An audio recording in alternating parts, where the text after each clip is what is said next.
Dairy sector in Uganda, the dairy business in Uganda. I do remember yesterday, among the business tips that we were discussing about, we mentioned about what people need to understand when you're dealing with dairy or dealing in the milk sector or the products that are attached or affiliated to the dairy sector in Uganda. And in studio with me, I do have a business expert from that angle, someone who's coming in from the dairy sector. And in studio, the gentleman is Martin Tumwine. You're most welcome, Martin.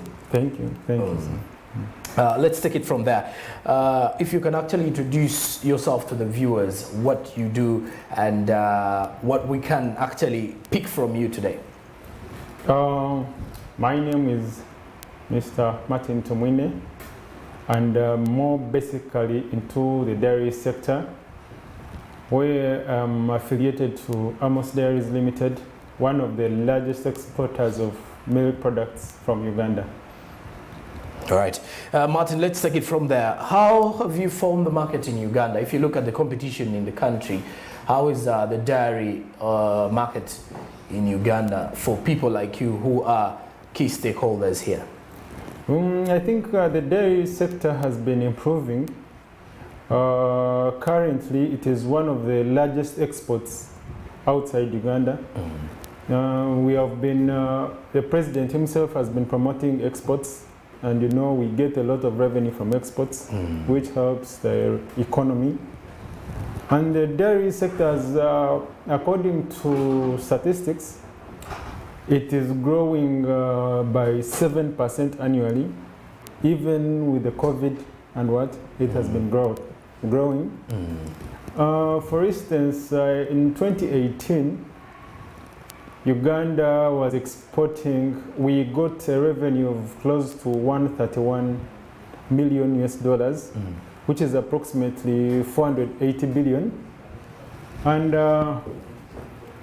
by 2020, the revenue was around 205 million US dollars, okay, which is approximately 750 billion Uganda shillings, which is, you see, in a space of 2 years, it has drastically grown. And that gives us a good impression as the economy and what the dairy sector is doing. Okay. Martin, now let's also look at, if you were to look at our country, the economy is trying to find a very big challenge. But do you think we have the potential to export tons and tons of milk to various countries, not only on the African continent, but as well as the ongoing Dubai Expo? Some of the products that were on board there included dairy products. Do you think we have that capacity as a country? Yeah, sure, we do, because with the assistance from the Dairy Development Authority, which is led by Dr. Michael Kansime, and the intervention of the ministries and what Mr. Honorable Minister Frank Tumwebaze, I think we are going to really improve. We have been improving. For example, Amos Dairies, we are mostly into the export sector, whereby we export to various countries. We export to the USA, to Japan, to Turkey, to Oman. And for example, to the US, we mainly export acid casein, which is one of the richest protein concentrate of milk. And I think in Africa, we are almost, I think, the only ones that are producing it. Okay. And it is accepted at the US market, which means, and you know the standards of the US market, penetrating the US market, it's not an easy thing. But the fact that Uganda exports to the US, the fact that Uganda exports to the most complicated economies like Japan, I think we are doing well. Okay, and let's also talk about the competition in Uganda.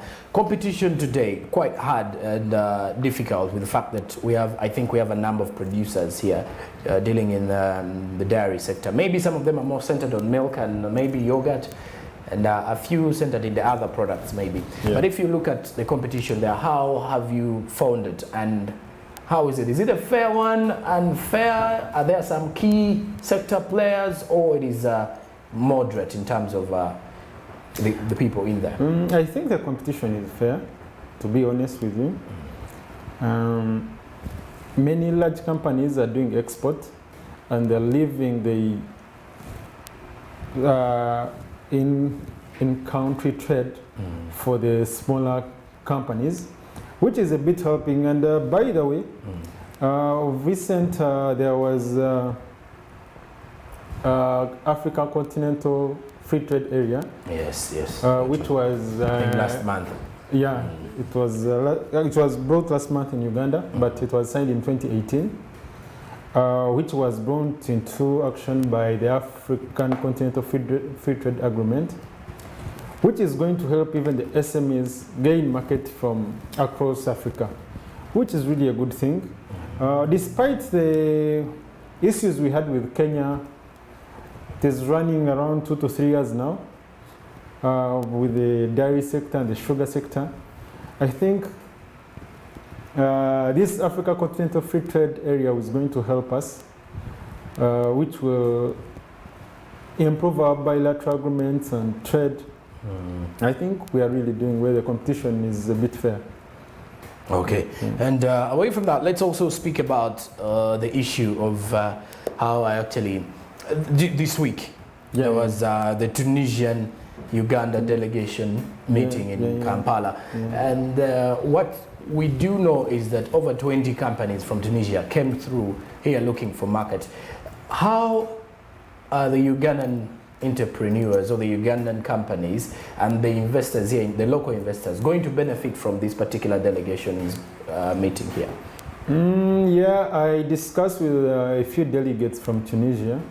They are really interested in doing business, and I think with the help of this Africa Continental Free Trade Agreement, it is going to bridge the gaps between our countries, and we are going to really do business. They are doing, most companies in Tunisia are doing milk, doing biscuits and snacks. If I can take you back to the dairy sector, most of these dairy products like skimmed milk powder, even acid casein, whole milk powder, the biscuits companies using it to make those biscuits. It's one of the components. Yogurt, many of the creams they use, they are containing milk. And I was discussing with some company called Gias from Tunisia. They were interested in our products, and I think soon or later we are going to do business. It is going to be good. So there is a potential for that. And that brings me to the other question. Your target market, first try to help us understand. Is your target market mainly centered in Uganda and Africa, or even you didn't mention of the US, or you have other sectors that you're targeting mainly? With the dairy? I think the company that I'm affiliated to, Almost Dairies, is largely export. So you're mainly focusing we are on the mainly outside focusing market. the outside market, and maybe the small medium enterprises, the small companies can do the in trade. Okay. Yeah. So yours is mainly the international market. Yeah, because it brings a lot of revenue for the government, which will help our economy in the near future.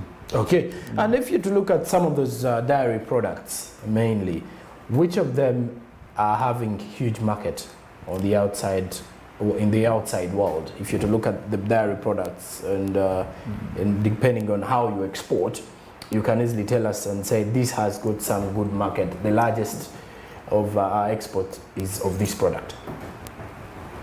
I think apart from the COVID issues we've had for the past 2 years, for example, Amos Dairies, we hugely export acid casein.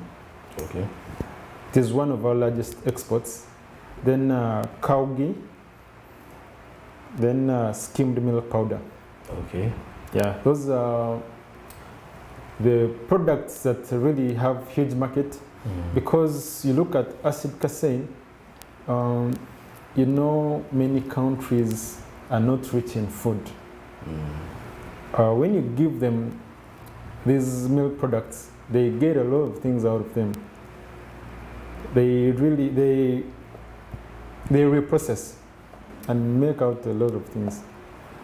Okay, and now let's talk about challenges. You did mention about COVID-19 and what it has actually caused, but now let's also talk about the challenges. I know it will also still come back, but take us through the challenges of in the business, in the dairy sector mainly. The good thing is that now for you, you're giving me on a view of the export, so you're going to give me challenges from the local perspective and those on the international market that you've experienced. What are those challenges?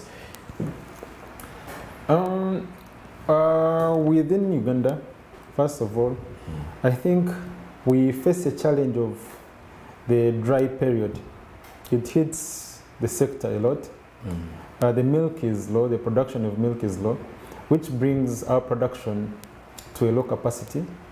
It really affects us. For example, in the past few months, I think from June, July, August, the production was really low. Sometimes you fail to meet the production capacity for the orders that you have, and then you have to push it to these other months where maybe we start getting grains. I think that is a major challenge here.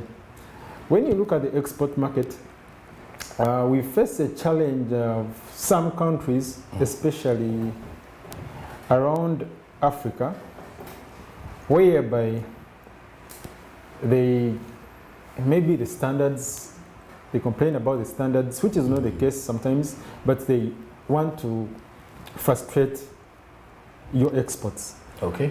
Like Kenya, you know about the Kenya case in 2019, 2020. Even up to now, yes. It has affected the economy, it has affected the dairy sector. They refuse products, of which our products are good quality. I was talking to a Turkish delegate last time. He was also complaining about the same. Kenya takes animal feeds from Uganda to Kenya. Okay. They complain that our animal feeds have some, they call it rennet, which affects the milk production. Yeah, they say the animals take these feeds from Uganda and they affect our milk. Okay. Yet they take the same feeds, feed them to the animals for the same production, which is not the case. And I think I would like to applaud the Honorable Minister Frank Tumwebaze. Of recent, they opened a market in Zambia. Yes. And the Zambian market actually gave room for Ugandan products. The dairy products more so. So tons and tons of milk will be exported. Yeah, and it will replace the Kenya, and we won't have any problems. And maybe some other country that is giving us hard time is South Africa. South Africa, I don't know what the case could be, but we've got many clients in South Africa, but we cannot export to South Africa. Okay, so there are still those trade embargoes or trade issues. I think, and I would like to applaud the UNECA, United Nations Economic Commission of Africa. It is really helping a lot. The fact that they brought up this Africa Continental Free Trade Area, maybe it will improve. Maybe the trade within Africa will improve greatly. Okay, and what do you think is supposed to be done, mainly for countries like Kenya for now? Kenya saying that it's not going to take milk products. There were dialogues, by the way, in October. There was a dialogue, November, and it was postponed to November. It didn't happen. and then push to December. I don't think it will happen though, so we shall wait for January 2022 to see whether the Kenyan delegation will come through and they discuss matters regarding not only the dairy products, by the way, even sugar. We also have issues with the maize flour and beans. So Kenya is actually putting those restrictions on our exports to their country. We don't know where the issue is, but I think it is not the issue of substandard goods, because now we have markets in Zambia, and I think we have huge markets. And I think even Tunisia comes in now. You look at the other dairies, maybe not Amos Dairies alone. You look at the other dairy companies, they are doing huge exports, because we export to countries like Egypt, we export to countries like Japan, which have most of the restraints. Their standards are so high. But if we can export to countries like the US, where we all know what their standards are, why can't we export to Kenya? All right. Okay, trying to understand the dairy business meanwhile. If you're joining in the conversation, we're trying to sum it up. I don't know if you've just joined in though. Martin, let's go into something here. Which advice or which kind of business tip can you give to someone dealing in the same business of dairy? Maybe on a small scale mainly, and maybe they haven't reached the time of exportation. But what are those key things they need to have when they are venturing in such a business? I think number one, if you're into production of milk, there are associations. We need to join into associations. They help a lot. For example, of recently the Dairy Development Association, Mr. Michael, Dr. Michael, they presented a paper where they have had around 483 farm, right? 483 milk collection centers. If you're not yet at the level of manufacturing or adding value, you can join, you can collect the milk, which these collection centers bring up to around 1.9 million liters. They are also trying to rehabilitate the northern corridor, which is going to help a lot also. And for someone that is into value addition, I see mostly they're doing yogurt, not those high-end products. There are many associations in Uganda that are trying to help, that are giving incentives, which can help an SME, small and medium enterprise, to develop, maybe improve on the machinery and start adding value to the milk. All right. And this is Martin Tumwina for you here. Martin, as we're winding up with the show, any last remarks that you can give to a viewer, to a business person out there, what to expect maybe during the festive season, the business, how your business is faring, anything that you can tell a viewer out there? Yeah, the festive season is here, and it is the time of the year where trade is booming. Trade is booming in the festive period. Each and every sector. And you will look at, I can give you an example of Amos Dairies right now. Between today and January, we have a lot of orders. And I think also other businesses, it is that time where we need to steadfast and make sure we do business, because you know that January period is not easy in Uganda. True. It's not easy. So if you don't do business between this time and maybe early January, maybe it would be hard. And some people definitely call it January, that month of January. And away from that, thank you if you have just been joining us on the conversation. We were streaming live on YouTube at Smart 24 TV Space Live. Remember to hit the subscription button. Follow us on our social media platforms, Facebook, Twitter, Smart24 TV. The website is www.smart24tv.com. We were discussing the issues of the dairy sector, and I had Martin Tumwine here taking us through some of those key highlights from the business. He's dealing in the exportation. The company is dealing in exportation of dairy products, from ghee down to skimmed powdered milk. Yeah. The other was Acid casein. acid We casein. also do whey powder.